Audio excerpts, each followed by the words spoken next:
Once again, we find our nation embroiled in a heavy conversation about the use of guns and the banning of guns and whether teachers should have guns. And the president, though he has denied that he ever said that teachers should have guns, which he clearly said on camera, the fact of the matter is that is what his belief was, that is what his talking points are as it relates to this issue. And as somebody who has been a classroom teacher from kindergarten all the way up to the graduate level, there are many reasons why teachers should not have guns in the classroom.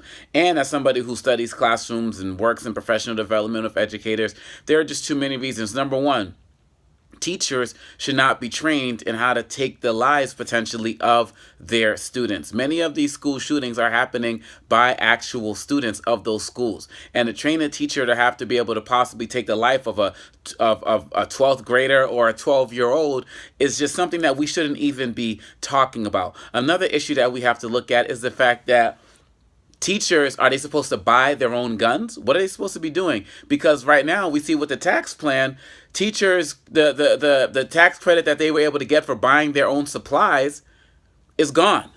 And my assumption is that many of these schools, these teachers are going to have to buy their own guns, because I doubt the schools have the budget to do that. And just for a basic Glock, we're talking $500-600, not even including ammunition, not even including the training that's gonna go into place. Furthermore, look what's taking place across the country as it relates to issues relating to school discipline, where in some instances we have teachers being overly aggressive with students. What happens in, say, stand your ground state, right? Where a teacher could feel like they're threatened by a student. Does that teacher therefore have the right to shoot that student because they felt threatened? Also, we have to remember that teachers are human beings. Teachers have bad days. What if they come to school off of just hearing that they are about to get a divorce from their spouse, or they just lost somebody in an horrific attack, or they just found out that they lost their jobs? Teachers are human beings as well. They can lose it. Let's add another point. Teachers could also get overpowered by students and have their guns taken from them. Let's add another point. We teachers are human beings, and we can be careless with our stuff. We can leave phones lying around, leave purses lying around, keys lying around. It's very easy for a place where people feel like they could be a little bit comfortable with these things to just leave it around and another student can get access to it. There are too many factors that come, and let's just add to the fact that by adding more guns into the equation, we're actually supporting the NRA and these gun manufacturers, which creates a bigger problem. So Donald Trump is somebody who has no experience as it relates to teaching, as it relates to public schools, as it relates to what's going on in our classrooms, as it relates to the aggression that could be happening on certain levels. And we have teachers who need to be focused on the business of teaching, of instructing our kids. And some will say, well, if they can have the guns locked up, then again, that defeats the purpose. Look, at the end of the day, more guns is not the problem. At the end of the day, we can also add, just thinking about this right now, when the police come in, they're looking for people with guns. And so they might actually target the teacher if they see that, because they won't know if that teacher's lying and saying, no, I'm not the shooter, I'm just a teacher, and they could be ambushed. The list goes on and on and on. We should not have teachers with guns in the classroom.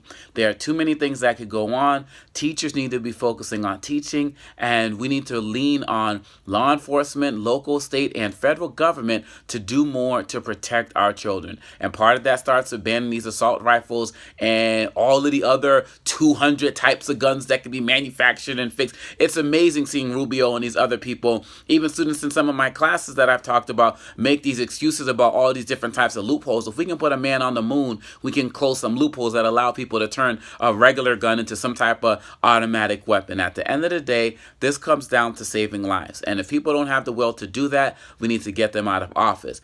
Donald Trump has no idea what he's talking about when he talks about the need to arm teachers. That is a recipe for disaster. It makes the teachers' jobs harder.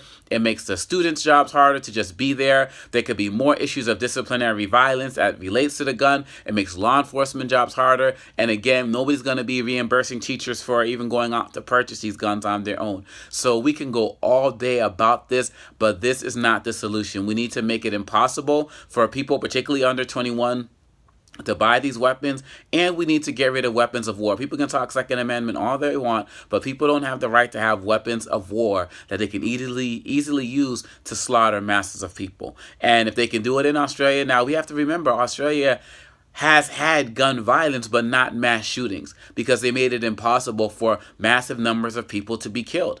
And that is something we can follow, and we can't say we're not them.